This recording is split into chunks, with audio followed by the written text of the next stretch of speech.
Hello friends, welcome back everyone. Welcome to my channel. जैसा कि मैंने कहा था, मैं आपको जीएस एकदम डिटेल में पढ़ाऊंगा। तो इसी सीरीज में हमारी ये दूसरी बुक आज से स्टार्ट हो रही है, क्योंकि इससे पहले मैंने आपको मध्यकालीन भारत, जो कि प्रोफेसर सतीश चंद्रा की बुक थी, वो कंप्लीट करा दी थी। अगर वो किसी ने ना देखी हो सीरीज, तो जाके चैनल में प्लेलिस्ट बना दी गई है। लगभग 25 वीडियो बनी है उस पूरी बुक से, और एकदम डिटेल में पढ़ाया हुआ है आपको। ठीक है फ्रेंड, ठीक है फ्रेंड्स, एकदम डिटेल में पढ़ाया हुआ है, बेसिक से लेकर बढ़िया लेवल तक। तो वो किसी ने ना देखी हो तो चैनल की प्लेलिस्ट में जाए और देख ले। और आज उसी सीरीज में ये मैंने राम शरण शर्मा की बुक है, यही स्टार्ट की है, और इसका चैप्टर नंबर 7 से देखेंगे हम। ठीक है फ्रेंड्स, ये देख लीजिए, ये चैप्टर नंबर 7 है। ठीक है फ्रेंड्स, अब आप कहोगे कि डायरेक्ट सीधा चैप्टर नंबर 7, तो बाकी 6 चैप्टर कहाँ गए, स्किप क्यों कर दिए? तो आपके सारे सवालों का जवाब मैं वीडियो शुरू करने से पहले देना चाहता हूँ। क्योंकि जब मैंने 6 चैप्टर पढ़े ना, तो उसमें कुछ नहीं है, वो सिर्फ मतलब जो स्क्रिप्ट लिखी हुई है ना, जो मेन कहानी है, वो चैप्टर नंबर 7 से शुरू होती है यहाँ से। बाकी जो पीछे 6 चैप्टर हैं उसमें तो सिर्फ मतलब थोड़ी स्टोरी बनाई गई है। जैसे कि फिल्म नहीं होती क्या, फिल्म होती है, पहले हीरो छोटा होता है, फिर धीरे धीरे वो बड़ा होता है, वगैरह वगैरह। तो जो मेन कहानी है ना, वो इसी चैप्टर से शुरू होगी हमारी। ठीक है फ्रेंड्स, जो पीछे जो चैप्टर हैं वो ऐसे ही टाइम वेस्ट करने के लिए दिए गए हैं, दिखाए गए हैं। और एक सेकंड में आपको दिखा भी देता हूँ। तो देखिए फ्रेंड्स, यहाँ पे पहला चैप्टर है भारतीय इतिहास, इतिहास के महत्व, एकता में अनेकता। ठीक है फ्रेंड्स, ये हमारे सिलेबस से आउट ऑफ है, लेकिन पढ़ने के लिए हम इसे भी पढ़ सकते हैं। अगर आप लोग कहोगे तो मैं वीडियो बना दूंगा इसके ऊपर भी। दूसरा चैप्टर भारतीय इतिहास के आधुनिक लेखक, लेखक वगैरह मैंने आप लोगों को पहले ही पढ़ा दिए। क्या कहते हैं, मुगल काल में, मतलब सतीश चंद्रा की बुक से, उसमें भी लेखक पढ़ाए थे, और इसमें भी जो लेखक आएंगे वो मैं पढ़ाऊँगा। बट इसमें सिर्फ लेखकों के बारे में बताया गया कि ये लेखक था, वो था, इसने ये लिखा था, इसने ये लिखा था। नेक्स्ट है, अब देखिए तीसरा, देखिए हमारे स्रोतों के प्रकार और इतिहास का निर्माण, कि स्रोत क्या क्या थे हमारे इतिहास के निर्माण जानने के लिए। पाँच, चौथा है भौगोलिक ढांचा। पाँचवा है पारिस्थितिकी, पर्यावरण यानी कि इकोलॉजी, इकोलॉजी और एनवायरनमेंट के बारे में बताया जाएगा। ठीक है फ्रेंड्स, और छठा है भाषीय ढांचा, कि लैंग्वेज वगैरह क्या थी। ठीक है फ्रेंड, तो ये जो 5 चैप्टर है, इसमें सिर्फ हमारा टाइम ही वेस्ट होता। तो जो मेन जो कहानी शुरू होगी ना, वो यहाँ से शुरू होगी। ठीक है ना फ्रेंड्स, यहाँ से हम देखेंगे मानव का उद्भव और प्राचीन प्रस्तर युग।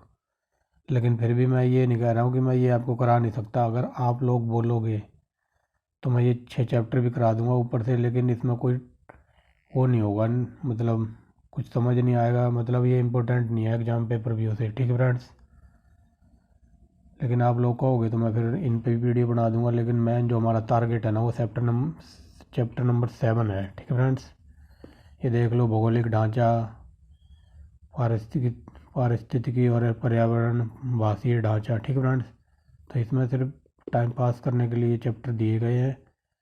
जो हमारा मेन टारगेट है ना, वो हमारा चैप्टर नंबर 7 है। यहाँ से पढ़ना स्टार्ट करना है हमें, क्योंकि इसके बाद नवपाषाण, ताम्रपाषाण। ठीक है फ्रेंड्स, तो I hope you understand very well and I hope you don't mind. तो चलते हैं हमारे चैप्टर पे। आई होप आप समझ गए होगे। ठीक है फ्रेंड्स, लेकिन मैं स्टार्ट करने से पहले यही बता रहा हूँ कि मैं ये नहीं कह रहा कि मैं इन चैप्टर को कराऊंगा नहीं। अगर आप लोग कहोगे ना, तो मैं करा दूंगा। वैसे मुझे कोई दिक्कत नहीं है, 5-6 वीडियो बननी है, बना दूंगा। लेकिन मैंने ये कहा है, मैंने ये सोचा कि आपका टाइम वेस्ट ना हो। जो मेन एग्ज़ाम है ना, जहाँ से एग्ज़ाम में क्वेश्चन बनते हैं, जहाँ से हमारा इतिहास स्टार्ट होता है, वहाँ से मैं आपको करा रहा हूँ। ठीक है फ्रेंड्स, तो ये देख लीजिए, ये इस बुक का प्रीव्यू कवर है। ठीक है फ्रेंड्स, देख लीजिए, ये देखिए, और इधर से भी देखिए, ये राम शरण शर्मा की बुक है, एक नंबर हाई क्वालिटी की बुक है। यूपीपीसीएस, यूपीएससी के जो स्टूडेंट वगैरह होते हैं, वो इन्हीं को कैप्चर करते हैं सबसे पहले। और ये बुक इतनी आसानी से जल्दी कहीं मार्केट में मिलती भी नहीं है। इनको ऑनलाइन ऑर्डर करके या तो मंगाना पड़ता है दिल्ली से, या फिर खुद दिल्ली जाओ, क्योंकि ये जो बुक डिपो में है तो इतनी आसानी से बुक डिपो वाले प्रोवाइड नहीं करवा पाते। बुक डिपो पे जाओगे तो वो भी यही कहेंगे हम मंगा देंगे 2-4 दिन में। ठीक है फ्रेंड्स, तो ये मैंने मंगा ली है ऑलरेडी। तो चलते हैं चैप्टर नंबर 7 पे। ठीक है फ्रेंड्स, तो आ गए हम चैप्टर नंबर 7 पर, और इस चैप्टर के बाद हम चैप्टर नंबर 8 भी इसी वीडियो में देख लेंगे, क्योंकि 8वां चैप्टर थोड़ा छोटा है। ठीक है फ्रेंड्स, तो उसे भी इसी वीडियो में निपटा देंगे और 7वें को भी इसी वीडियो में निपटा देंगे, यानी कि 7वां 8वां चैप्टर हमारा इसी वीडियो में कंप्लीट हो जाएगा। ठीक है फ्रेंड्स, और रही बात क्वालिटी की, तो क्वालिटी मैंने आपको बता रखी 480 बेस्ट है। ठीक है फ्रेंड्स, और अगर किसी को वॉल्यूम स्लो लगे तो थोड़ा तेज़ करके देख ले, अगर तेज़ लगे तो स्लो करके देख ले। ठीक है फ्रेंड्स, और एक बात और बता दूं, जो ये पैरा है ना, ये पहला पार्ट है, यानी कि चैप्टर नंबर जो 7वां है, इसको थोड़ा ध्यान से समझना। इसमें पहले ये बताया गया कि कैसे अफ्रीका में मानव की उत्पत्ति हुई थी, उसके बाद इंडिया में कैसे आदमियों की उत्पत्ति हुई थी। ठीक है फ्रेंड्स, और इस बुक को मैंने, इस चैप्टर को 7वें 8वें को 2-3 बार पढ़ा है, तब जाके ये वीडियो प्रिपेयर कर रहा हूँ मैं। ऐसा नहीं कि एक बार ही पढ़ते ही वीडियो प्रिपेयर हो जाती है। पहले मैं खुद पढ़ता हूँ, उसके बाद 2-3 बार और पढ़ता हूँ, फिर एनालाइज करके वीडियो तैयार होती है। ठीक है फ्रेंड्स, तो इस जो पहला चैप्टर है, यानी कि 7वां चैप्टर है, इसे थोड़ा ध्यान से पढ़ना, खासकर जो ये पहले 2 पेज हैं। ठीक है फ्रेंड्स, इसमें ये बताया गया है कि मानव कहाँ से आया था। शायद थोड़ी इस बुक की लैंग्वेज आपको पहले 2-3 पेजों की थोड़ी टफ लगे। ठीक है फ्रेंड्स, क्योंकि स्टार्टिंग ही ऐसी हुई है। तो चलिए देखते हैं, पहले देखते हैं अफ्रीका में मानव कहाँ से आया था। तो ये लिखा हुआ पृथ्वी 4 अरब 60 करोड़ वर्ष से अधिक पुरानी है। ठीक है फ्रेंड्स, इसकी परत के विकास 4 अवस्थाओं में प्रकट होती है। ठीक है फ्रेंड्स, पृथ्वी 4 अरब 60 करोड़ वर्ष से अधिक पुरानी है। इसकी परत के विकास से 4 अवस्थाएं प्रकट होती हैं। चौथी अवस्था को चतुर्थी या क्वाटरनरी कहलाती है। ठीक है फ्रेंड, जिसके 2 भाग हैं, अति नूतन जिसको प्लास्टोसीन अथवा और अद्यतन या होलोसीन। ठीक है फ्रेंड, 2 भाग हो गए। जो चौथा भाग है उसके 2 भाग हैं, एक तो अति नूतन और यह अद्यतन। पहले भाग को देखते हैं क्या कहते हैं। पहला भाग 20 लाख ईसा पूर्व से 12,000 ईसा पूर्व के बीच, और जो ये दूसरा भाग है होलोसीन या अद्यतन, ये 12,000 ईसा पूर्व से शुरू होकर जो आज तक जारी है। ठीक है फ्रेंड्स, समझ गए। थोड़ी लैंग्वेज टफ लिखी हुई है पहले 2-3 पेजों में, बट टफ कुछ नहीं है। अगर आप ध्यान से सुन रहे हो और समझ रहे हो तो कोई टफ नहीं है, क्योंकि यहाँ पर मानव की उत्पत्ति दिखाई गई है अफ्रीका महाद्वीप में। ठीक है फ्रेंड्स, आगे देखते हैं। पृथ्वी पर जीवोत्पत्ति या जीवन की उत्पत्ति लगभग 3 अरब 50 करोड़ वर्ष पहले हुई थी। ठीक फ्रेंड्स, ये हमारा दूसरा जो पैरा स्टार्ट हुआ है उसकी पहली लाइन है ये।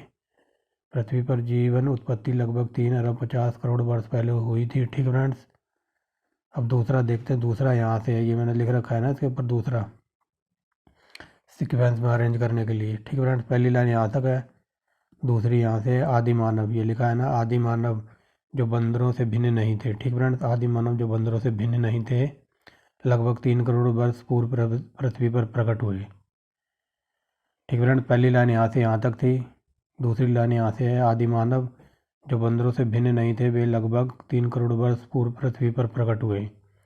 दूसरी लाइन यहाँ कंप्लीट हो गई। अब देखते हैं तीसरी लाइन। ठीक है फ्रेंड्स, यहाँ पृथ्वी के जीवन उत्पत्ति के बारे में बताया गया कि 3 करोड़ 50 लाख पहले पृथ्वी पर जीवन उत्पन्न हुआ। ठीक है फ्रेंड्स, उसके बाद यहाँ दूसरी लाइन में आदि मानव आए थे। ठीक है फ्रेंड्स, पहले जो बंदर थे ना, वो बंदर फिर आदि मानव बने। ठीक है फ्रेंड्स, बंदर आदि मानव के बाद आदमी आएगा। ठीक है फ्रेंड्स, तो ये थोड़ा सीक्वेंस में अरेंज किया मैंने, ये समझ गए कि आदि मानव जो बंदर से भिन्न नहीं थे। ठीक है फ्रेंड्स, पहले आदि मानव आए, उसके बाद फिर आदमी आएगा। अब यहाँ से देखते हैं तीसरा, मानव धरती पर पूर्व प्लेस्टोसीन काल और प्लेस्टोसीन काल में उत्पन्न हुआ। ठीक है फ्रेंड्स, अब मानव आ गया धरती पर। मानव धरती पर पूर्व प्लेस्टोसीन काल और प्लेस्टोसीन काल में उत्पन्न हुआ था, लगभग 60 लाख वर्ष पूर्व। मानव सम जैसे होमिनिड का दक्षिणी और पूर्वी अफ्रीका का आविर्भाव हुआ। ठीक फ्रेंड्स, अफ्रीका में हुआ था 60 करोड़ वर्ष पहले, जैसे हम होमिनिड कहते थे। यह दक्षिण और दक्षिण पूर्वी अफ्रीका का आविर्भाव हुआ। ठीक फ्रेंड्स, यहाँ तक समझ गए होंगे। अब चलते हैं तीसरे पैरे पे। मैं फ्रेंड्स थोड़ी लैंग्वेज ज़रूर टफ है, लेकिन आप इतनी डिटेल में पढ़ रहे हो ना, इसलिए थोड़ी आपको टफ लग रही होगी, लेकिन बाकी टफ कुछ नहीं है, बस थोड़ा डिटेल में दिया हुआ है इस चैप्टर को। ठीक है फ्रेंड्स, ये अफ्रीका को देख रहे हैं। अगर अफ्रीका का जो मानव जीवन उत्पन्न हुआ है ना, तो वो थोड़ा ना भी समझ में आए ना तो कोई दिक्कत नहीं है, बस जो जो मेन पॉइंट होगा मैं आपको बता दूंगा। जो हमें लेना देना है वो इंडिया में मानव की उत्पत्ति कहाँ से हुई थी, जब मैं आगे पढ़ाऊँगा अभी पेज पे। ठीक है फ्रेंड्स, आगे देखते हैं ऑस्ट्रोलोपिथेकस। ठीक है फ्रेंड्स, ऑस्ट्रोलोपिथेकस दक्षिणी बानर। ये ये तीसरा पैरा है। ठीक है फ्रेंड्स, तीसरे पैरे की पहली लाइन है, ऑस्ट्रोलोपिथेकस दक्षिणी बानर 55 लाख वर्ष पूर्व से लेकर 15 लाख वर्ष पूर्व हुआ। यह 2 पैर वाला और उभरे पेट वाला था। ठीक है फ्रेंड्स, समझ रहे हो, इसके 2 पैर थे, सबके ही होते हैं, बट उभरे पेट वाला था, मतलब पेट वगैरह थोड़ा तिरछा तिरछा होगा इसका, उसकी बात हो रही है। ठीक है फ्रेंड्स, समझ गए। आगे चलते हैं। आगे देखिए, यहाँ तक हो गया था ना, उभरे पेट वाला था। ये मैंने पेंसिल से लिखा है, यह है सबसे अंतिम पूर्व मानव होमिनिड था। ठीक है फ्रेंड्स, यह सबसे अंतिम पूर्व मानव होमिनिड था। अंत इसे प्रोटो मानव अथवा आदि मानव भी कहते थे। ठीक है फ्रेंड्स, आगे चलते हैं। 20 लाख से 15 लाख वर्ष पूर्व, 20 लाख से 15 लाख वर्ष पूर्व होमो हैबिलियस, ठीक फ्रेंड्स, का दुष्प्रभाव हुआ। दोबारा बता देता हूँ, 15 लाख से 20 लाख पूर्व होमो हैबिलिस का दुष्प्रभाव हुआ। होमो हैबिलिस का अर्थ हाथ वाला मानव अर्थात कारीगर मानव। ठीक है फ्रेंड्स, जो ऊपर मानव था ना, उसके 2 पैर थे, बट हाथ वगैरह नहीं थे। हाथ यहाँ लिखा ना 2 पैर वाला और उभरे पेट वाला था, बट इसके हाथ नहीं थे, इसका पेट था तिरछा तिरछा। बट जो ये है ना होमो, जो ये 15 से 20 लाख वर्ष पूर्व उत्पन्न हुआ। ठीक है फ्रेंड्स, इसे होमो हैबिलिस कहते थे और इसका अर्थ होता था हाथ वाला अथवा कारीगर मानव। ठीक है फ्रेंड्स, अब चलते हैं नेक्स्ट पेज पे। अब देखते हैं होमोलिस हो गया। अब इसके बाद देखते हैं कौन आता है। 18 से 16 लाख वर्ष पूर्व पृथ्वी पर सीधे मानव अथवा होमो इरेक्टस का आविर्भाव हुआ। ठीक है फ्रेंड्स, अब उसके बाद ये आ गया होमो इरेक्टस। ठीक फ्रेंड्स, पत्थर का हस्त कुठार तथा अग्नि का आविष्कार का श्रेय इसी को दिया जाता है। ठीक है फ्रेंड्स, जो ये 18 और 16 वर्ष पूर्व जो मानव आया था, होमो इरेक्टस आया हुआ था, तो इसने न पत्थर का हस्त कुठार तथा अग्नि का आविष्कार इसी को दिया जाता है। मतलब इसी ने अग्नि का आविष्कार और पत्थर के जो हथौड़े उथौड़े या कुल्हाड़ी वगैरह बनाई होगी। ठीक फ्रेंड्स, हस्त कुठार का मतलब हैंडल एक्स, तो इसी ने आग वगैरह जलाई होगी। ठीक फ्रेंड्स, अब देखते हैं आगे। होमो इरेक्टस लंबी दूरी की यात्राएं करते थे। जो ये मानव था ना होमो इरेक्टस, ये लंबी लंबी दूरी मतलब लंबा लंबा वॉक करता होगा। ठीक फ्रेंड्स, उस टाइम इसका श्रेय इसका अवशेष अफ्रीका के अलावा चीन, दक्षिण एशिया और दक्षिण पूर्व एशिया में मिले हैं। तो मतलब अफ्रीका से चाइना वगैरह घूमता रहता होगा और फिर हमारे इंडिया का एशिया वगैरह में आ गया होगा। ठीक फ्रेंड्स, घूमते फिरते। अब चलते हैं आगे, होमोसैपियंस। ठीक है फ्रेंड्स, अब ये इसके बाद आ गया होमोसैपियंस बुद्धि मानव। ठीक फ्रेंड्स, होमोसैपियन बुद्धि मानव का अभिभाव हुआ। ठीक फ्रेंड्स, अब देखते हैं आगे। ये फ्रेंड्स ये दूसरी लाइन थी, पहली लाइन यहाँ से है इस पैरे की। ठीक फ्रेंड्स, 2,30,000 से 30,000 वर्ष पूर्व, 2,30,000 से 30,000 वर्ष पूर्व इसका शरीर छोटा और ललाट संकीर्ण था। ठीक फ्रेंड्स, यहाँ से है 2,30,000 और 30,000 से 30,000 वर्ष पूर्व इसका शरीर छोटा और ललाट संकीर्ण था, लेकिन इसका मस्तिष्क का आकार बड़ा था। ठीक फ्रेंड्स, इसका मस्तिष्क का आकार बड़ा था और ये देखिए इसका शरीर तो छोटा था, लेकिन ललाट जो ये ऊपर का धड़ होता है ना, कमर से ऊपर का धड़, ये संकीर्ण मतलब चौड़ा था। ठीक है फ्रेंड्स। और दूसरी लाइन यहाँ, पहली लाइन यहाँ से यहाँ तक थी, इसका आकार बड़ा था। ठीक है फ्रेंड्स। और दूसरी लाइन यहाँ से, होमो सैपियंस को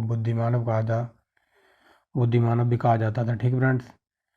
जो ये है ना मिला है, जर्मनी में मिले निएंडरथल मानव से इसकी काफ़ी समानताएं हैं। ठीक है फ्रेंड्स। दोबारा समझाता हूँ, इस पैरे को थोड़ा ऊपर नीचे करके लिखा हुआ है। जो पहली लाइन ये थी, 2,30,000 से 30,000 वर्ष पूर्व जो ये होमोसेपियंस था, इसकी उत्पत्ति हुई थी। और ये इसका शरीर छोटा था, ललाट संकीर्ण था। ललाट माना जो कमर से ऊपर का धड़ वगैरह होता है, तो थोड़ा चौड़ा होगा, लेकिन इसका मस्तिष्क का आकार बड़ा था। और जिसका मस्तिष्क का आकार बड़ा होता है उसे कहते हैं ना, जिसका इसका सिर बड़ा है तो ये बहुत ही बुद्धिमान है, तो इसे बुद्धिमान मानव भी कहा गया। ठीक फ्रेंड्स। दूसरी लाइन ये है, होमोसैपियंस बुद्धिमान मानव का आविर्भाव हुआ। ठीक है फ्रेंड्स। और तीसरी लाइन यहाँ है, लेकिन जर्मनी में भी कुछ मिला था। तो ये देखो, जर्मनी में मिले निएंडरथल मानव से इसकी काफ़ी समानताएं थी। ठीक फ्रेंड्स। आप समझ गए होंगे, पहली लाइन यहाँ से यहाँ तक थी, दूसरी यहाँ से यहाँ तक, और फिर तीसरी लाइन ये थी कि जर्मनी में भी कुछ मिला हुआ बंदा, ये निएंडरथल मानव से इसकी समानताएं काफ़ी मिलती जुलती थी। ठीक है फ्रेंड्स। अब थोड़ा इसको ही देखते हैं, होमोसेपियंस को।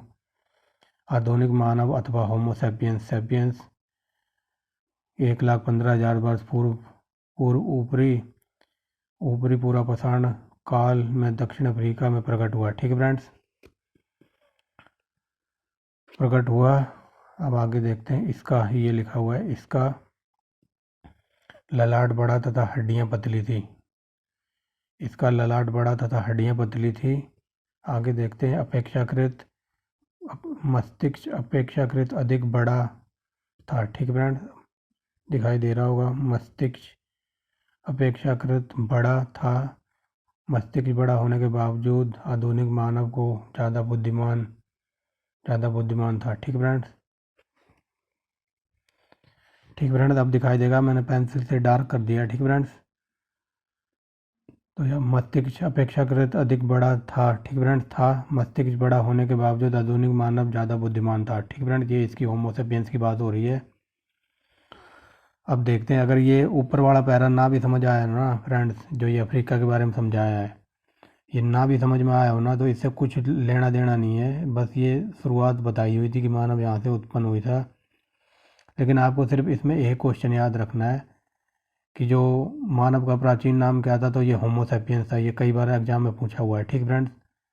ये होमोसेपियंस था और सबसे पहले ये अफ्रीका में उत्पन्न हुआ था। बस यहाँ से क्वेश्चन एक ही बनता है हमेशा कि जो प्राचीन मानव था ना, वो कहाँ उत्पन्न हुआ था, क्या उसका नाम था, तो होमोसेपियंस याद रखना। और ये आई थिंक हमारे मानव का भी वैज्ञानिक नाम होमोसेपियंस है। ये कई बार क्वेश्चन बना है, और अफ्रीका महाद्वीप में उत्पन्न हुआ था। बाकी समझ में ना भी आया होना तो कोई दिक्कत नहीं है। ठीक फ्रेंड्स। तो यहाँ से यही क्वेश्चन बनता है कि होमोसेपियंस मानव का प्राचीन नाम है या वैज्ञानिक नाम है, और ये अफ्रीका में उत्पन्न हुआ था। अब जो हमें लेना देना है ना, वो यहाँ से है, हमारे भारत से। ठीक फ्रेंड्स। मेन फोकस हमारा यहाँ से रहेगा कि भारत में आदमियों की उत्पत्ति कहाँ से हुई, कैसे हुई, कहाँ से आए थे। ठीक है फ्रेंड्स। तो चलिए देखते हैं। ठीक है फ्रेंड्स। मैंने कहा ना कि ऊपर अगर समझ में ना भी आया हो ना, तो कोई दिक्कत नहीं है, जो बताया याद करने को, बस वो याद रखना। अब देखते हैं, भारत में मानव प्रजाति। भारतीय उपमहाद्वीप में शिवालिक पहाड़ियों इलाके में पाकिस्तान के पंजाब प्रांत के अंतर्गत पोतवार के पठार में मानव खोपड़ी के अत्यंत प्राचीन जीवाश्म मिले हैं। ठीक फ्रेंड्स।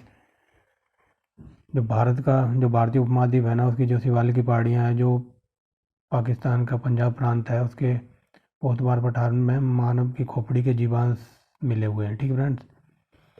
इन मानव खोपड़ियों को रामापिथेकस और शिवापिथेकस कहा गया है। ठीक फ्रेंड्स। जो ये पहाड़ी इलाके में खोपड़ियाँ मिली थी ना, उन खोपड़ियों को रामापिथेकस और शिवापिथेकस कहा गया है। इनमें होमोनिड की लाक्षणिक विशेषताएं थी। ठीक फ्रेंड्स। होमोनिड अभी ऊपर पढ़ा के आया हूँ ना, वो जो मानव उत्पन्न हुआ था, जिसके सिर्फ दो पैर थे, और पेट कैसा था, ललाट, पेट वगैरह उसका टेढ़ा मेढ़ा था, वो ऊपर पढ़ाया है ना अभी।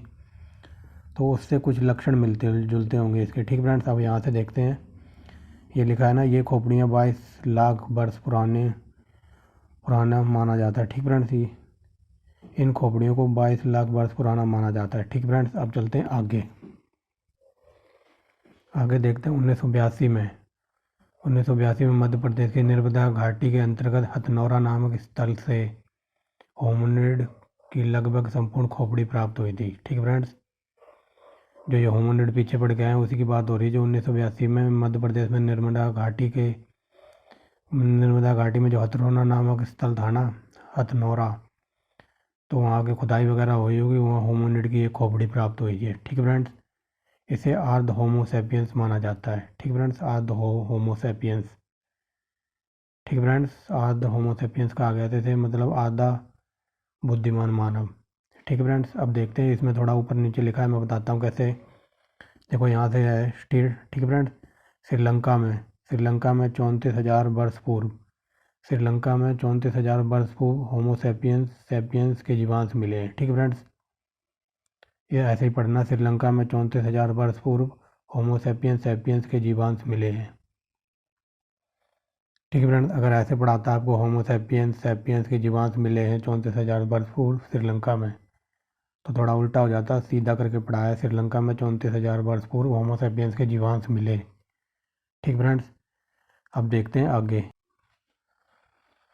अब देखते हैं पूरा पाषाण युग की अवस्थाएं। ठीक फ्रेंड्स, अब पूरा पाषाण युग की अवस्थाएं को देखते हैं, जो पूर्व भारत में स्टार्ट हुआ था। ठीक फ्रेंड्स, भारतीय पूरा पाषाण युग को 3 अवस्थाओं में बांटा जा सकता है। ठीक फ्रेंड्स, अब लैंग्वेज समझ आ रही होगी थोड़ी, क्योंकि वो अफ्रीका में पढ़ रहे थे ना, तो थोड़े अजीब ऊट पटांग वर्ड आ रहे थे।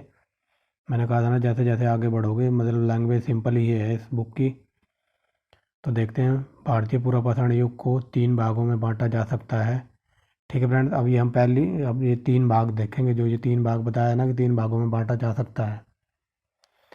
इस चैप्टर को ना, मैंने कहा पहले ही आपको कहा था, मगर थोड़ा ध्यान से पढ़ना, क्योंकि इसमें जो समझने लायक है, थोड़ा पढ़ने लायक कम है। थोड़ा समझ जाओगे ना थोड़ा, तब जाके अपने आप आपको समझ आ जाएगा कि क्या चीज़ कहाँ से चल रही है। ठीक है फ्रेंड्स, देखो 3 अवस्थाओं में बांटा जा सकता है। ठीक है फ्रेंड्स, अब मैंने पहली अवस्था यहाँ से है ना, पहली अवस्था को आरंभिक या निम्न पूरा पाषाण युग कहते थे। ठीक है फ्रेंड्स, पहली अवस्था को आरंभिक और निम्न पाषाण युग, दूसरी को मध्य पाषाण युग, ठीक है फ्रेंड्स, और तीसरी को ऊपरी पूरा पाषाण युग कहते थे। ठीक है फ्रेंड्स, तीनों अवस्थाएं समझ आ गई होंगी। पहली को आरंभिक या निम्न पाषाण युग, दूसरी को मध्य पाषाण युग और तीसरी को पूरा पाषाण युग। ठीक फ्रेंड्स, अब जो ये 3 अवस्थाएं थी ना, इनका टाइम पीरियड बांटा गया है, वो भी मैंने लिखा हुआ है, देखना। जो ये लिखे है ना, पहली अवस्था को यहाँ से देखो, आरंभिक या निम्न पाषाण युग को, जो युग था ना आरंभिक और निम्न पाषाण युग, ये 60 लाख ईसा पूर्व से 1,50,000 ईसा पूर्व तक इसका युग था, निम्न पाषाण युग का। ठीक फ्रेंड्स, आप ऐसे लिख सकते हो कि आरंभिक या निम्न पूरा पाषाण युग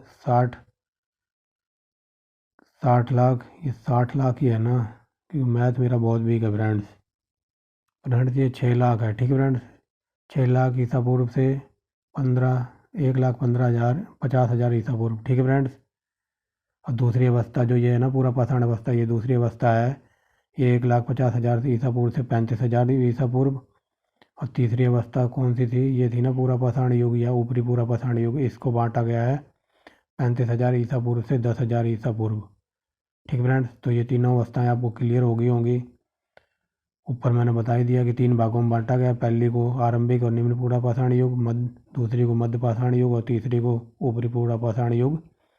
और जो पहला था ना आरंभिक निम्न पूरा पाषाण युग का टाइम था 6 लाख ईसा पूर्व से 1,50,000 ईसा पूर्व, दूसरी का 1,50,000 ईसा पूर्व से 35,000 ईसा पूर्व, और तीसरी का था 35,000 ईसा पूर्व से 10,000 ईसा पूर्व। I hope you understand. देखो 2-3 बार बता दिया मैंने सिंपल भाषा में। ठीक फ्रेंड्स, क्योंकि आप पढ़ोगे ना कंफ्यूज हो जाओगे, इसलिए मैंने 2-3 दिन पढ़ा है इस चैप्टर को, तब जाके वीडियो बना रहा हूँ। अब जो ये नोट लिखा हुआ है ना, ये तीसरे पॉइंट का है, इसका जो तीसरा है ना, ये ऊपरी पूरा पाषाण युग, इसका इस टॉपिक का नोट है ये। तो देखिए क्या लिखा है नोट में, 40,000 ईसा पूर्व से 15,000 ईसा पूर्व के बीच दक्कन के पठार में मध्य पूरा पाषाण युग तथा ऊपरी पूरा पाषाण युग के हथियार मिले हैं। ठीक फ्रेंड्स, जो ये तीसरी अवस्था है इसमें 40,000 ईसा पूर्व से 15,000 ईसा पूर्व के बीच दक्कन के पठार में मध्य पूरा पाषाण युग तथा ऊपरी पूरा पाषाण युग के औजार मिलते हैं। ठीक फ्रेंड्स, तो ये नोट में लिख देना, काफ़ी अच्छा अट्रैक्टिव आंसर हो जाएगा। अब देखते हैं आगे। अब जो मेन कहानी है वो यहाँ से शुरू होगी, ये समझ में आ गया होगा। अब चलते हैं आगे। अधिकांश आरंभिक, अब यहाँ से इसकी बात हो रही है, जो ये ऊपर लिखा था ना आरंभिक या निम्न पूरा पाषाण युग, इसको पहले हम स्टडी करेंगे यहाँ से। ठीक है फ्रेंड्स, इसको देख रहे हैं, ये 3 अवस्थाएं थी ना, तो पहली अवस्था देख रहे हैं आरंभिक पूरा पाषाण युग। ठीक है फ्रेंड्स, ये मैंने लिखा भी है, ये पहला के स्टडी कर रहे हैं। आरंभिक पूरा पाषाण युग हिमयुग से गुजरा है। ठीक फ्रेंड्स, अफ्रीका में 20 लाख वर्ष पूर्व।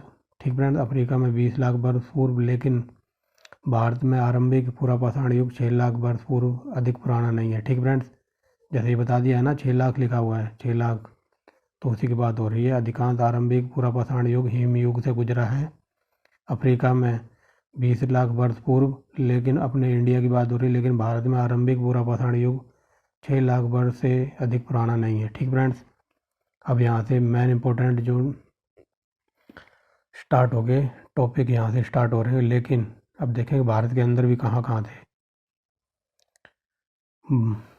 महाराष्ट्र। ठीक है फ्रेंड्स, महाराष्ट्र के बोरी स्थान आरंभिक पूरा पाषाण स्थल के। ठीक फ्रेंड्स, महाराष्ट्र में जो ये बोरी नामक स्थान है, ये आरंभिक पूरा पाषाण स्थल के लिए प्राचीनतम तिथि है। ठीक फ्रेंड्स, ये प्राचीनतम पूरा स्थल है।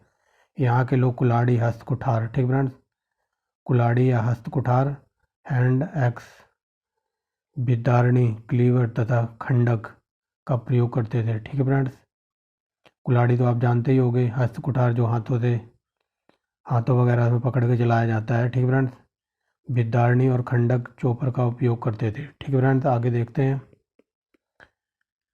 आरंभिक पूरा पाषाण युग के स्थल अब पाकिस्तान में पड़ी पंजाब की सोहन या सोहन घाटी में पाए जाते हैं। ठीक फ्रेंड्स, क्योंकि अब इंडिया पाकिस्तान अलग अलग हो गया ना। ठीक फ्रेंड्स, तो आरंभिक पूरा पाषाण स्थल अब पाकिस्तान में पड़ी पंजाब की सोहन या सोहन घाटी में पाए जाते हैं। कई स्थल कश्मीर और थार भूमि में मिले। आगे देखते हैं। अब देखते हैं कश्मीर थार भूमि में मिले हैं। ठीक फ्रेंड, आगे चलते हैं।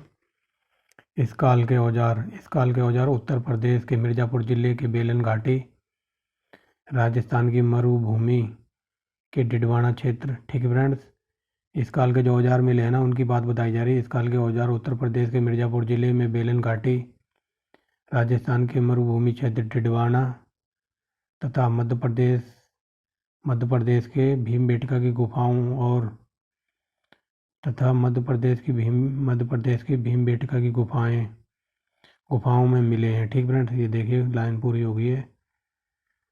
इस काल के औजार उत्तर प्रदेश में मिर्ज़ापुर जिले की बेलन घाटी, राजस्थान की मरुभूमि डिडवाना क्षेत्र में, मध्य प्रदेश के भीमबेटका की गुफाओं में मिले हैं। ठीक फ्रेंड्स, ये देखिए मिले हुए लिखा हुआ है। तो ये हमारा पहला कंप्लीट हो गया, पहला केस। ठीक फ्रेंड, और दूसरा केस यहाँ से है। जो 3 अवस्थाएं थी ना, तो ये दूसरी अवस्था स्टडी करेंगे, मध्य पूरा पाषाण। ठीक फ्रेंड्स, तो दूसरा युग था मध्य पाषाण युग। ठीक फ्रेंड्स, तो देखेंगे ये लोग मुख्यतः पत्थर की पपड़ी बनाते थे। ठीक फ्रेंड्स, जो ये पत्थर वगैरह की पपड़ियाँ होती है ना, खुरचन वगैरह, ये बनाते थे। ये पपड़ियाँ सारे भारत में पाई गई हैं। ठीक फ्रेंड्स, मध्य पूरा पाषाण युग के लोग हैं ना, ये लोग मुख्यतः पत्थर की पपड़ी बनाते थे। ये पपड़ियाँ सारे भारत में पाई गई हैं। पपड़ियों के बने विविध प्रकार के फलक। ठीक फ्रेंड, पपड़ियों से ये देखो क्या क्या बनाते थे। पपड़ियों से बने विविध प्रकार के फलक, बेदनी, छेदनी और खुरचने। ठीक फ्रेंड्स, छेदनी का मतलब है जो छेनी हथौड़ी नहीं होती, उसको बताया गया बेदनी, छेदनी और खुरचने, जिससे वो खुरचने पत्ती वगैरह आती है खुरचने के लिए। ठीक फ्रेंड्स, तो वो बनाते थे। इनसे आगे चलते हैं। यहाँ ये लिखा है ना, यहाँ भी बाटिकासम उद्योग। यहाँ बाटिकासम उद्योग क्या होता था, देखो, पत्थर के गोलों से वस्तुओं का निर्माण। ठीक है फ्रेंड्स, पत्थर के गोले वगैरह होते थे, उनसे ये कुछ चीज़ बनाते होंगे। यहाँ बाटिकासम उद्योग दिखते हैं। ठीक फ्रेंड्स, यहाँ बाटिकासम उद्योग दिखते हैं। अब आगे देखते हैं। अब यहाँ से ये लिखा है ना, इस युग में शिल्प साम्राज्य नर्मदा नदी देखिए, इस युग की शिल्प साम्राज्य नर्मदा नदी के किनारे किनारे कई स्थानों पर और तुंगभद्रा नदी के दक्षिणीवर्ती के कई स्थानों पर भी पाई जाती है। ठीक फ्रेंड्स, जो ये संस्कृति वगैरह होगी, जो ये कारीगर वगैरह लोग होंगे, जो ये हाथ से शिल्पकारी वगैरह करते होंगे ना, तो ये नर्मदा नदी के किनारे किनारे कई और स्थानों पर और तुंगभद्रा नदी के किनारे दक्षिणीवर्ती कई स्थानों पर भी पाए गए हैं। ठीक फ्रेंड्स, तो ये हमारा केस नंबर 2 स्टडी हो गया। अब देखते हैं तीसरा नंबर, जो ऊपरी पूरा पाषाण युग था ना, उसको देखते हैं। भारत में ऊपरी पूरा पाषाण काल के 566 स्थल पाए गए हैं। ठीक फ्रेंड्स, समझ गए होंगे पहली लाइन। अब देखते हैं थोड़ा नीचे। अब देखते हैं स्थल पाए गए हैं, इसकी दो विशेषताएं हैं। ठीक फ्रेंड्स, जो ऊपरी पूरा पाषाण काल है ना, तो इसकी दो विशेषताएं वो देखते हैं। दो विशेषताएं हैं, पहला है नए चमकदार उद्योगों की स्थापना और आधुनिक प्रारूप में मानव होमोसैपियंस का उदय। ठीक फ्रेंड्स, आगे देखते हैं। इसकी दो विशेषताएं देख लोगे, एक नए चमकदार उद्योगों की स्थापना हुई होगी वगैरह, उस टाइम करते होंगे ये, और आधुनिक प्रारूप में मानव होमोसैपियंस का उदय। ठीक फ्रेंड्स, इसी काल में मतलब पूरा मानव बढ़िया जैनमैन बन गया होगा। भारत में फलकों को ब्लेड कहते थे, तक्षणियों को ब्यूरिन्स कहते होंगे। ठीक फ्रेंड्स, भारत में फलकों और तक्षणियों आंध्र प्रदेश, कर्नाटक और केंद्रीय मध्य प्रदेश, दक्षिणी उत्तर प्रदेश, बिहार के पठार में के इर्द गिर्द पाए गए हैं। ठीक फ्रेंड्स, भारत में जो ये फलक वगैरह हैं, फलक, ब्लेड और तक्षणी ये छेनी छुनी है ना, जो ब्लेड वगैरह, इनकी बात हो रही। भारत में फलक, ब्लेड, तक्षणियों जो आंध्र प्रदेश, कर्नाटक, महाराष्ट्र, केंद्रीय मध्य प्रदेश, दक्षिणी उत्तर प्रदेश, बिहार के पठार में पाए गए हैं। ठीक फ्रेंड्स, यहाँ ये मिले हैं। ठीक फ्रेंड्स, आगे देखते हैं। इस काल में गुजरात में सालकों, फलकों, तक्षणियों और खुरचनियों के, ठीक फ्रेंड्स, ये के लिखा हुआ है, ये का था, मैंने आ का डंडा काट दिया। ठीक फ्रेंड्स, ये के लिखा हुआ है, तो दोबारा देखते हैं। इस काल में गुजरात में सालकों, फलकों, तक्षणियों और खुरचनियों के भंडार मिले हैं। ठीक फ्रेंड्स, ये लिखा हुआ है, भंडार मिले हुए हैं। ठीक फ्रेंड्स, समझ गए होंगे। अब आगे चलते हैं। मध्य पाषाण काल या मेसोलिथिक युग। ठीक फ्रेंड्स, मध्य पाषाण काल या मेसोलिथिक, इसमें देखेंगे आखेटक और पशुपालक। ये मध्य पाषाण काल 9000 ईसा पूर्व से स्टार्ट हुआ था। ठीक फ्रेंड्स, आगे देखते हैं।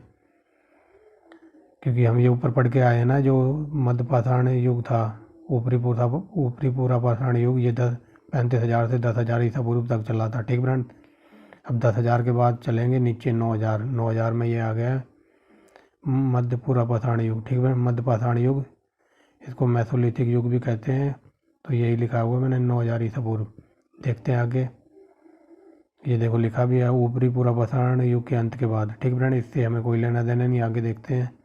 10,000 ईसा पूर्व के आसपास हिमयुग का अंत हुआ। ठीक फ्रेंड, 10,000 ईसा पूर्व के आसपास हिमयुग के अंत के साथ। ठीक फ्रेंड्स, आगे देखते हैं। ठीक है फ्रेंड्स, अंत के साथ 9,000 ईसा पूर्व में जलवायु की स्थिति में कोई बड़ा परिवर्तन नहीं हुआ। ठीक है फ्रेंड्स, प्रस्तर युगीन संस्कृति में 9,000 ईसा पूर्व में मध्यवर्ती अवस्था का आरंभ हुआ, जो मध्य पाषाण युग कहलाती है। ठीक है फ्रेंड्स, समझ रहे होंगे। मध्य पाषाण युग के लोग शिकार करके, मछली पकड़कर और खाद्य वस्तुएं बटोर कर पेट भरते थे।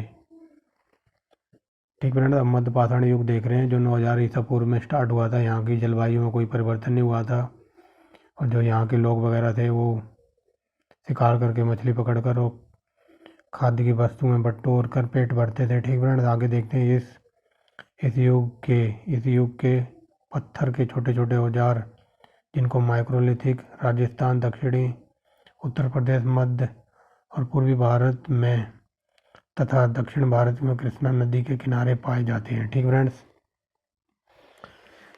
यहाँ से कई बार क्वेश्चन ये बना है इस पैरे से कि जो मध्य पाषाण युग के जो हथियार थे ना उनको क्या कहते थे, तो उनको माइक्रोलिथिक कहते थे, क्योंकि हथियार बहुत छोटे थे, छोटे हथियारों को माइक्रोलिथिक कहते थे। ठीक फ्रेंड्स, याद रखेंगे, कई बार ये क्वेश्चन बना है। तो एक बार और बता देता हूँ, इस युग के पत्थर के छोटे औजारों को माइक्रोलिथ कहते थे। ठीक फ्रेंड, माइक्रोलिथ ठीक है, छोटे छोटे औजारों को माइक्रोलिथ कहते थे, कई बार एग्जाम में बना है। अब देखते हैं ये मिले कहाँ थे। राजस्थान, दक्षिणी उत्तर प्रदेश, मध्य और पूर्वी भारत में तथा दक्षिण भारत में कृष्णा नदी के दक्षिण में पाए जाते थे। ठीक फ्रेंड, ये हथियार यहाँ मिले थे जो बता दिया ऊपर। आगे देखते हैं। मध्य प्रदेश के आजमगढ़ और राजस्थान के बागौर में मानव बस्ती और पशुपालन के प्राचीनतम साक्ष्य मिले हुए हैं। ठीक फ्रेंड्स, मध्य प्रदेश के आजमगढ़ और राजस्थान के बागौर से मानव बस्ती और पशुपालन के प्राचीनतम साक्ष्य प्रस्तुत करते हैं, जिसका समय लगभग 5000 ईसा पूर्व हो सकता है। ठीक फ्रेंड्स, राजस्थान के पुराने नमक सांबर झील। ठीक फ्रेंड्स, जो राजस्थान में जो सांबर झील वगैरह ना, राजस्थान के पुराने नमक झील सांबर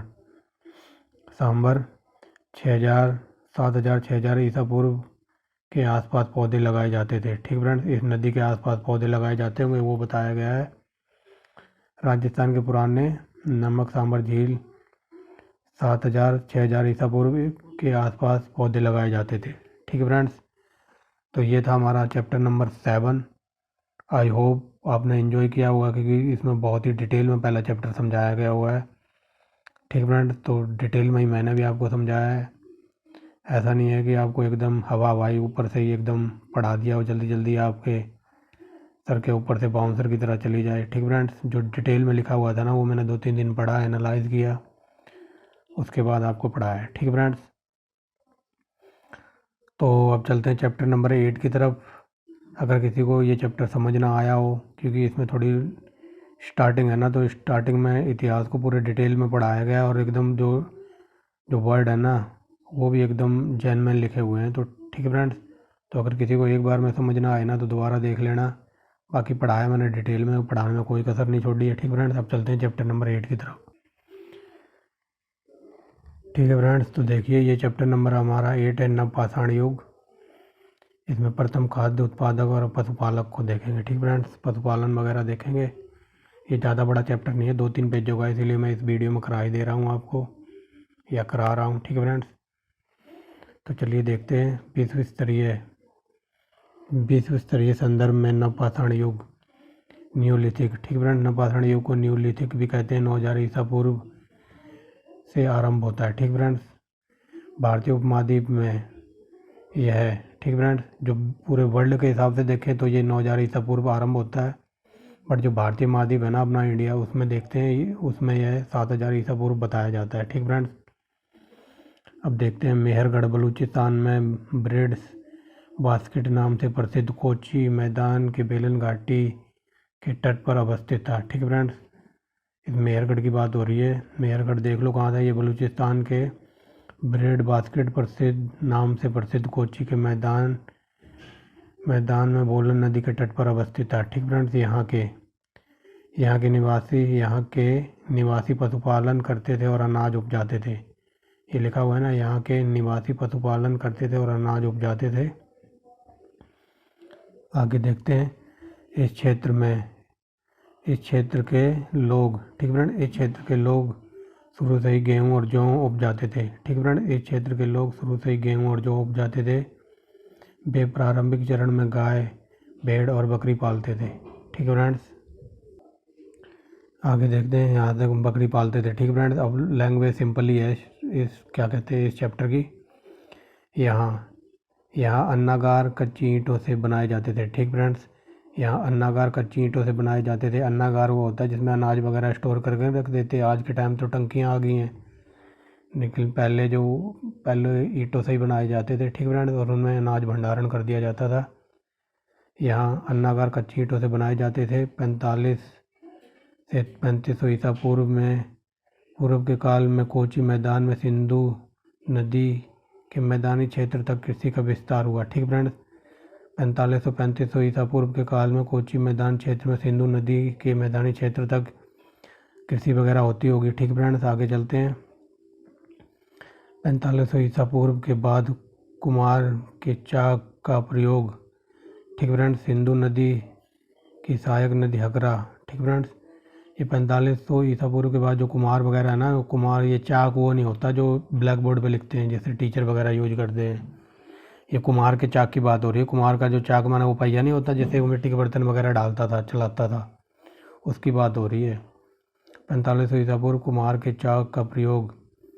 ठीक फ्रेंड्स, 4500 ईसा पूर्व में इसने मतलब कुमार ने ये चाक वगैरह प्रयोग करके बर्तन बनाना स्टार्ट कर दिए होंगे। ठीक फ्रेंड्स, 4500 ईसा पूर्व के बाद कुमार के चाक का प्रयोग सिंधु की सहायक नदी हकरा। ठीक फ्रेंड्स, सिंधु की सहायक नदी हकरा में 47 उत्तर नवपाषाण कालीन कॉलोनियाँ बस्तियाँ मिली हैं। ठीक फ्रेंड्स, समझ गए होंगे। आगे चलते हैं। विंध्य पर्वत के उत्तरी नवपाषाण स्थलों को 5000 ईसा पूर्व तक पुराना बताया जाता है। ठीक है फ्रेंड्स, विंध्य पर्वत के उत्तर में जो बस्तियां वगैरह थी उनको 5000 ईसा पूर्व तक पुराना बताया जाता है। दक्षिण भारत में नवपाषाण बस्तियां 2500 ईसा पूर्व से अधिक पुरानी मानी जाती हैं। ठीक फ्रेंड्स, दक्षिण भारत में जो नवपाषाण बस्तियां हैं वो 2500 वर्ष पूर्व अधिक पुरानी नहीं है। ठीक फ्रेंड्स, आगे देखते हैं नवपाषाण युग की। ये की लिखा हुआ है। ठीक है फ्रेंड्स, ये के था मैंने की कर दिया। नवपाषाण युग की कुल्हाड़ियों के आधार पर हम 3 महत्वपूर्ण क्षेत्र देखते हैं। ठीक फ्रेंड्स, जो नवपाषाण युग की जो कुल्हाड़ियाँ थी ना उसके आधार पर हम 3 महत्वपूर्ण क्षेत्र देखते हैं। ठीक फ्रेंड्स, पहला है उत्तर पश्चिमी, उत्तरी पूर्वी और दक्षिण उत्तर पश्चिमी समूह के नवपाषाण औजारों की बकर धार की आयताकार कुल्हाड़ियाँ हैं। ठीक फ्रेंड्स, जो ये 3 क्षेत्र है ना, उत्तर पश्चिम, उत्तर पूर्वी और दक्षिणी। ठीक है फ्रेंड्स, तो हम देखते हैं पहले उत्तर पश्चिमी को। उत्तर पश्चिमी समूह के नवपाषाण औजारों में बकर धार की आयताकार कुल्हाड़ियाँ हैं।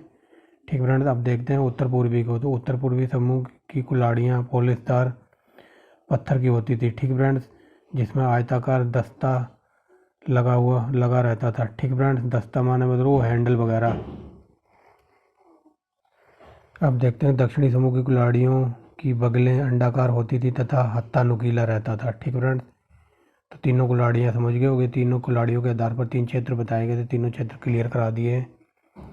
अब थोड़ा और चलते हैं डीप में। यहाँ से देखेंगे उत्तर पश्चिम में कश्मीर। ठीक फ्रेंड, उत्तर पश्चिम में कश्मीर नवपाषाण संस्कृति की। ठीक फ्रेंड, उत्तर पश्चिम में कश्मीर नवपाषाण संस्कृति की, जैसे गढ़तावास माने गड्ढे का घर, मृतभांड। ठीक फ्रेंड्स, मृतभांड माने ये बर्तन वगैरह थे। ठीक फ्रेंड्स, गढ़तावास गड्ढे का घर, मृतभांड बर्तन, पत्थर तथा हड्डी औजारों का प्रयोग होता था। ठीक फ्रेंड्स, पत्थर तथा हड्डी के औजारों का प्रयोग होता था। ठीक फ्रेंड्स, अब दिखाई दे रहा होगा पत्थर तथा हड्डी के औजारों का प्रयोग होता था। ठीक फ्रेंड्स, आगे देखते हैं सूक्ष्म पाषाण का अभाव था। ठीक फ्रेंड्स, जो ये सूक्ष्म पाषाण था ना इनका पूरा अभाव था। यहाँ पर जो छोटे मोटे हथियार वगैरह होंगे उनका उपयोग नहीं होता था। ठीक फ्रेंड्स, आगे चलते हैं बुर्ज होम। यहाँ से देखिए बुर्ज होम, जिसका अर्थ होता था बुर्ज वृक्ष का स्थान। ठीक फ्रेंड्स, बुर्ज होम जिसका अर्थ होता था बुर्ज वृक्ष का स्थान।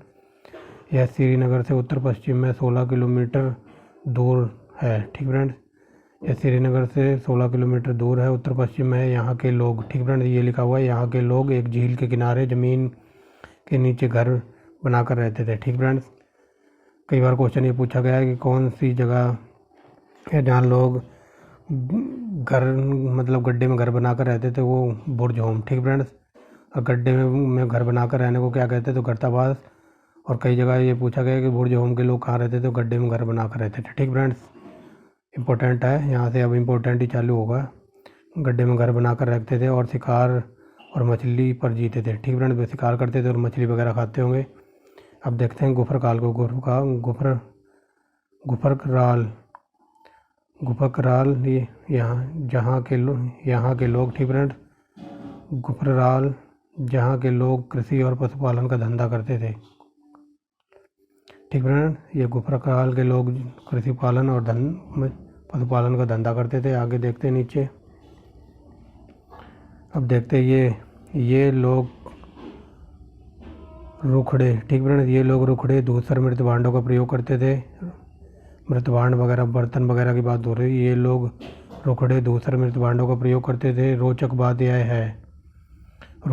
यह है कि यहाँ कब्रों में पालतू कुत्तों को अपने मालिकों के शवों के साथ दफनाया जाता था। वेरी वेरी मोस्ट इम्पोर्टेंट, और पता नहीं कितनी बार पूछा है एग्जाम में कि मालिकों को अपने कुत्तों के साथ दफनाने की व्यवस्था कहाँ थी, तो ये बुर्ज होम में। ठीक है फ्रेंड्स, कई बार ये पूछा कि बुर्ज होम में कहाँ कुत्तों को अपने मालिकों के साथ दफनाया जाता था, तो बुर्ज होम में। Very very most important line है ये। ठीक फ्रेंड, कई बार एग्जाम में बनी है। आगे देखते हैं बुर्ज होम वासस्थान की सबसे पूर्व की तिथि 2700 ईसा पूर्व। ठीक फ्रेंड्स, बुर्ज होम को 2700 ईसा पूर्व की तिथि। चिरांद ये कई बार पूछा है एग्जाम में। ये चिरांद कहाँ था, तो चिरांद बिहार में पड़ता है। ठीक फ्रेंड्स, और ये बुर्ज होम जम्मू कश्मीर का था, और जो चिरांद पूछा है बिहार में पड़ता था। चिरांद 2000 ईसा पूर्व। ठीक फ्रेंड्स, इनकी तिथि बताई जा रही है। बुर्ज होम की तिथि थी 2700 ईसा पूर्व। चिरांद बिहार में पड़ता है, ये 2000 ईसा पूर्व। ठीक फ्रेंड्स, 2000 ईसा पूर्व नवपाषाण अवस्था की तिथि है। ठीक फ्रेंड्स, ये नवपाषाण काल के हैं। ठीक फ्रेंड्स, वही बताया गया। बुर्ज होम 2700 ईसा पूर्व पुराना है। चिरांद 2000 ईसा पूर्व नवपाषाण अवस्था की तिथि है। ठीक फ्रेंड्स, आगे देखिए। नवपाषाण युग के लोगों का दूसरा समूह दक्षिण भारत की गोदावरी नदी के दक्षिण में। ठीक फ्रेंड्स, ग्रेनाइट की पहाड़ियों के ऊपर या पठारों में बसते थे। ठीक फ्रेंड्स, जो नवपाषाण युग के दूसरा लोग समूह था ना, ये गोदावरी नदी के किनारे दक्षिण में या ग्रेनाइट की पहाड़ियों या पठारों पर बसते थे। ये लिखा हुआ है बे। गाय भैंस भेड़ बकरी पालते थे। ठीक फ्रेंड्स, वे गाय भैंस भेड़ बकरी पालते थे और सिलबट्टे का प्रयोग करते थे। ठीक फ्रेंड्स, देख रहे होगे सिंपली भाषा में। वे गाय बैल भेड़ बकरी पालते थे और सिलबट्टे का प्रयोग करते थे। आगे चलते हैं। नवपाषाण औजार मेघालय की गारो खासियों में भी पाए गए हैं। ठीक फ्रेंड्स, नवपाषाण औजार मेघालय की गारो खासियों में भी पाए गए हैं। उत्तर ठीक है, बिंद के उत्तर में, या सिर्फ आप इसको याद रखना उत्तर, या एक सेकंड। अब देखिए बिंद के उत्तर यानी कि मिर्ज़ापुर इलाहाबाद के जिलों में भी कई नवपाषाण स्थल पाए गए। इलाहाबाद। ठीक फ्रेंड्स, समझ गए होंगे बिंद के उत्तर में मिर्ज़ापुर और इलाहाबाद के कई जगह पर नवपाषाण स्थल मिले हैं। ठीक फ्रेंड्स, अब यहाँ देखते हैं इलाहाबाद में। ये मैं यहाँ लिखा हुआ है, थोड़ा ऊपर नीचे है, बट मैं करेक्ट करता हूँ अभी। इलाहाबाद में, ये देखो, इलाहाबाद में 1500 ईसा पूर्व चावल का उत्पादन होता था। ठीक फ्रेंड्स, लाइन पूरी कंप्लीट हो गई है। इलाहाबाद में, ये देखो, इलाहाबाद में 1500 ईसा पूर्व चावल का उत्पादन होता था। ठीक फ्रेंड्स, समझ गए होंगे। अब देखते हैं नवपाषाण स्थलों का उत्खनन हुआ है। ठीक फ्रेंड्स, नवपाषाण स्थलों का उत्खनन हुआ है। अब इसमें जहाँ भी उत्खनन हुआ था, मतलब खुदाई हुई थी, उन जगह के नाम बताए गए हैं। ठीक फ्रेंड्स, तो नवपाषाण स्थलों का उत्खनन हुआ है जिसमें या उसमें। ठीक फ्रेंड्स, उसमें कर्नाटक में मस्की। कई बार ये एग्जाम में पूछा गया कि ये मस्की नामक स्थान कहाँ है, तो ये कर्नाटक में है। ठीक फ्रेंड्स, कर्नाटक में मस्की, ब्रह्मगिरी, हल्लूर, कोडकल, पिकलीहल, संगनकल्लू, टी नरसीपुर और तैक्केलकोट। ठीक फ्रेंड्स, तैक्केलकोट तथा तमिलनाडु में पेयमपल्ली, उतनूर आंध्र प्रदेश के महत्वपूर्ण नवपाषाण स्थल हैं। तो इतने सारे नवपाषाण स्थल थे, ये दक्षिण भारत में थे। ठीक फ्रेंड्स, याद रखेंगे, ये खुदाई के दौरान यहाँ पे इनकी खुदाई हुई थी। ठीक फ्रेंड्स, याद रखेंगे। अब देखिए एक नोट लिखा हुआ है, दक्षिण भारत में नवपाषाण अवस्था 2000 ईसा पूर्व से 1000 ईसा पूर्व तक जारी रही। ठीक फ्रेंड्स, याद रखेंगे, जो ये है ना पिकलीहल और ये मस्की और ये संगनकल्लू, इन तीनों को याद कर लेना। ठीक फ्रेंड्स, ये कई बार पूछे गए हैं। पिकलीहल में क्या मिला था, अभी मैं आगे बताता हूँ आपको। और ये संगन कल्लू, यहाँ से राख वगैरह मिली थी, तो कई बार पूछा गया है। ठीक फ्रेंड्स, आगे देखते हैं। कर्नाटक के पिकली हल्के। ठीक फ्रेंड्स, कर्नाटक के पिकली हल्के निवासी पशुपालक थे, तो ये याद रखना। ठीक फ्रेंड्स, कई बार ये क्वेश्चन अभी तक पूछा नहीं गया, लेकिन बन सकता है कि दक्षिण भारत में पशुपालन के साक्ष्य कहाँ से मिले थे, तो पिकली हल से। ठीक फ्रेंड्स, कर्नाटक में पिकली हल के लोग पशुपालक थे। आगे देखते हैं पिकली हल में। ठीक फ्रेंड्स, पिकली हल में राख का ढेर और निवास स्थान मिले हैं। ठीक फ्रेंड्स, तो ये कई बार क्वेश्चन ये पूछा गया है कि दक्षिण भारत में राख का ढेर कहाँ से मिला, तो ये पिकली हल से मिला था। खासकर ये यूपीपीसीएस और यूपीएससी में ऐसे क्वेश्चन बने हैं। ठीक फ्रेंड्स, पता नहीं कौन से एग्जाम में ये पूछा हुआ था, लेकिन पूछा यही था कि राख का ढेर दक्षिण भारत में कहाँ से मिला है, तो ये पिकली हल से मिला है। ठीक फ्रेंड्स, याद रखेंगे। अब देखते हैं आगे। नवपाषाण युग लोग स्थायी रूप से घर बनाकर रहने लगे थे। ठीक फ्रेंड्स, जो नवपाषाण युग के लोग वगैरह थे ना, ये घर बना के रहने में लगे होंगे। अब ये अटक नहीं रहे होंगे पहले की तरह। ठीक फ्रेंड्स, और ये लोग राई और कुल्थी पैदा करते थे। राई का मतलब होता है सरसों। ठीक फ्रेंड्स, सरसों को राई कहते हैं, और कुल्थी पैदा करते थे। कुल्थी वगैरह कोई हरी फसल होगी उस टाइम, जैसे आज के टाइम मेथी नहीं होती एकदम हरी, मेथी को ही शायद कुल्थी कहते थे, बट मुझे पक्का याद नहीं है। ठीक फ्रेंड्स, लेकिन राई को सरसों कहते हैं, कुल्थी को शायद मेथी कहते थे। ठीक फ्रेंड्स, आई थिंक, बट मैं कंफर्म नहीं हूँ। आगे देखते हैं। नवपाषाण युग के लोग स्लेट, कुल्हाड़ी, बसूली, छेनी आदि औजार उड़ीसा और छोटा नागपुर के पहाड़ी इलाकों में पाए गए हैं। ठीक फ्रेंड्स, उधर हमने देख लिया था कर्नाटक, तमिलनाडु, आंध्र प्रदेश वगैरह में। अब इनके औजार देखिए, जो स्लेट, कुल्हाड़ी, बसूली और छेनी जो आदि औजार है ना, वो जो उड़ीसा और छोटा नागपुर की पहाड़ी इलाके में भी पाए गए हैं। ठीक फ्रेंड्स, परंतु मध्य प्रदेश के कुछ भागों में तथा उत्तरी दक्कन के कई प्रदेशों में नवपाषाण बस्तियों का अभाव आमतौर पर बहुत कम मिलता है। ठीक फ्रेंड्स, तो ये बताया गया जो मध्य प्रदेश के कुछ भाग है ना और दक्कन के कुछ भाग हैं, उसमें नवपाषाण बस्तियाँ बहुत कम मिली हैं, लेकिन बहुत कम मिली हैं। ठीक फ्रेंड्स, आगे देखते हैं। प्रस्तर युग के लोग। ठीक फ्रेंड्स, प्रस्तर युग के लोग जो ये थे ना, नवपाषाण युग के लोग, इनकी एक बहुत ही मतलब कमजोरी थी, वो कमजोरी बताई गई है। ठीक फ्रेंड्स, प्रस्तर युग के लोग एक भारी लाचारी थी। ठीक फ्रेंड्स, प्रस्तर युग के लोगों की एक भारी लाचारी थी। वे पूर्णतः पत्थर के ही औजार और हथियार पर आश्रित थे, इसलिए वे पहाड़ी इलाकों से दूर जाकर बस्तियां नहीं बना सके। ठीक है फ्रेंड, क्योंकि जो ये लोग वगैरह थे ना, ये पूरी तरह पत्थर के औजार वगैरह हथियार बनाते थे। और भाई जब पत्थर, इसीलिए ये यहाँ से छोड़ के जा नहीं सकते थे, क्योंकि अगर मान लो कॉलोनी में कहीं चले गए या कहीं गांव में जाके बस के, तो वहाँ पत्थर वगैरह जो ऐसे महत्वपूर्ण पत्थर नहीं मिलते होंगे जिनसे ये हथियार बना सके। ठीक फ्रेंड्स, वही बात बताई गई है कि प्रस्तर युग के लोगों की एक भारी लाचारी थी, वे पूर्णतः पत्थर के औजारों पर ही आश्रित थे, इसलिए वे पहाड़ी इलाकों से दूर जाकर बस्तियां नहीं बना सके। ठीक फ्रेंड्स, तो ये था हमारा चैप्टर, नीचे कुछ है नहीं। ठीक फ्रेंड्स, तो चैप्टर नंबर 7 और चैप्टर नंबर 8 मैंने इस वीडियो में कंप्लीट करा दिया, 2 चैप्टर। ठीक फ्रेंड्स, अब हमारा आने वाला चैप्टर नंबर 9वां होगा। जैसे जैसे हम चैप्टर में आगे बढ़ेंगे ना, जैसे जैसे चैप्टर में हम आगे बढ़ते जाएंगे, आपका इंटरेस्ट और बढ़ता जाएगा, क्योंकि आगे जाके अगला चैप्टर है ताम्रपाषाण, फिर उसके बाद कांस्य युगीन सभ्यता, जिसे मोहनजोदड़ो वगैरह कहते हैं। ठीक फ्रेंड्स, तो आने वाले टाइम में मैं आपको कराऊंगा। तो ठीक है फ्रेंड्स, ये थे हमारे 7वां नंबर चैप्टर और 8वां नंबर चैप्टर। तो मिलते हैं नेक्स्ट वीडियो में चैप्टर नंबर 9 के साथ। ठीक है फ्रेंड्स, तो I hope you enjoy the video and thanks for watching the video. तो मिलते हैं नेक्स्ट चैप्टर में, चैप्टर नंबर 9 में। ठीक है फ्रेंड्स, अगर किसी को क्वालिटी वगैरह का इशू हो तो 480 पर देख ले।